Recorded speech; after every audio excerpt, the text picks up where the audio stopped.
quelqu'un aille jusqu'au terme de casser, je suis convaincu que dans tout son processus, il y avait des chrétiens quelque part. Il y avait des chrétiens quelque part. Quand Jésus dit je cherche quelqu'un qui se donne dans la brèche, il ne cherche pas beaucoup de gens. Pour sauver un pays, on n'a pas besoin d'être politicien. On peut être bon à la maison.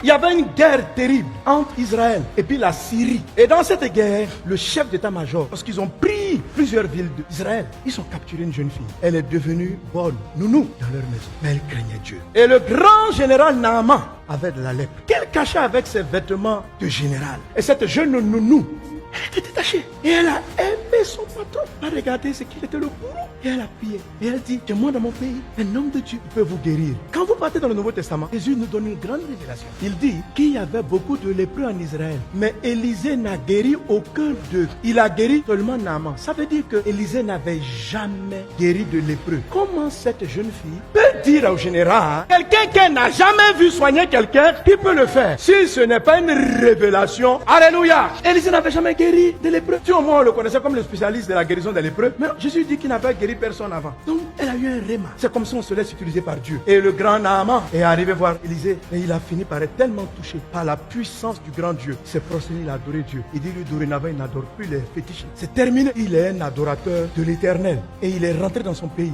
Et Dieu l'avait tellement touché que la guerre s'est arrêtée. Qui a arrêté la guerre? Comment Jésus pouvait-il amener la paix? Il a fallu l'âne, cette jeune fille. Elle, écoute ma fille. Tu sais, quelquefois, tu peux être juste la personne que Dieu a placée comme chrétienne dans la maison de ce monsieur qui s'apprête à aller détruire Koumassi. Est-ce que tu sais que Dieu peut t'avoir placé là-bas? Quand Jésus dit je cherche quelqu'un qui se donne dans la brèche, il ne cherche pas beaucoup de gens. Pour sauver un pays, on n'a pas besoin d'être politicien. On peut être bon à la maison parce que tu as accès à des choses. Ça peut changer ta vie de prière. Oui. Enfin, pour que quelqu'un aille jusqu'au terme de casser, je suis convaincu que dans tout son processus, il y avait des chrétiens quelque part. Il y avait des chrétiens quelque part. Dans les policiers, les gens qui sont partis suivre là.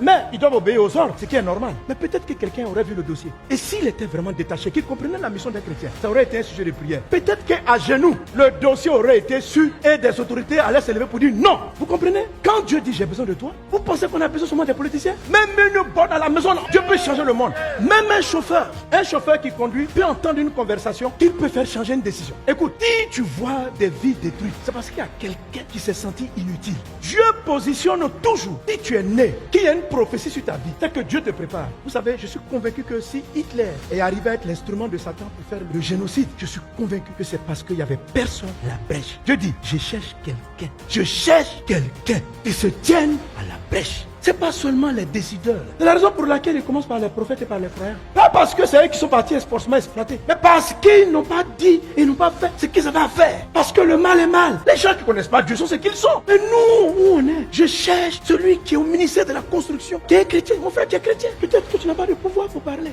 Peut-être que tu as brillé, mais tu étais énervé seulement. Il y a des gens qui sont des chrétiens qui viennent dans l'église. Parce qu'on leur a dit que quand on va casser, eux aussi ils auront un immeuble. Ton attachement à la cupidité, l'amour de l'argent. Quel argent? Le sang des gens, les larmes des personnes. Sois détaché de la cupidité. André, ma parole te prépare trop.